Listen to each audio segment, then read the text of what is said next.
Hindi lang mga notebook at libro ang dapat paghandaan sa nalalapit na pasukan, kundi pati na rin ang tagpili ng tamang bag para sa inyong mga anak. Alam niyo po ba mga kapuso na dapat 10% lamang, 10% lamang ng timbang ng inyong mga anak ang dapat na bigat ng kanyang dadalhing bag? May news to go si Isay Reyes. English, Math, Chemistry, Biology, Physics, Araling Panlipunan, Filipino. Sa dami ng mga subjects sa eskwelahan, talagang makukuba ang mga estudyante hindi lamang sa dami ng aralin, kundi maging sa dami ng librong kailangang pasanin araw-araw. Ang mag-grade 3 student na si John Lloyd, mukhang mananakit na naman daw ang likod dahil sa bigat ng kanyang bag.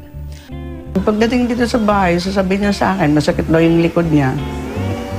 Kasi mabigat. Sabi ko, bawasan na lang. Sabi niya, hindi daw pwede. Baka pagalitan ng teacher. Ang araw-araw na pagdadala ng mabigat na bag ay nakakasama sa back muscles at sa buto.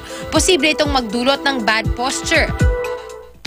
Para maiwasan ito, dapat pumili ng backpack na makapal ang padding sa strap. Sa paglalagay naman ng mga gamit sa bag, unahing ilatag ang mabibigat na gamit, habang ang magagaan naman ang ipatong sa itaas ng mabibigat na gamit.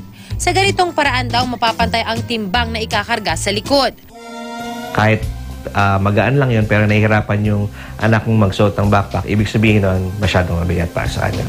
Kung ano yung timbang ng bata, ang usual na dapat ilagay mo lang sa backpack ay 10 to 15% of the body weight ng bata.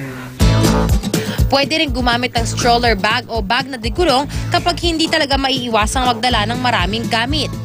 Importanteng piliin ang tamang bag o hanggat maaari ay magbawas ng mga dalahin sa eskwela.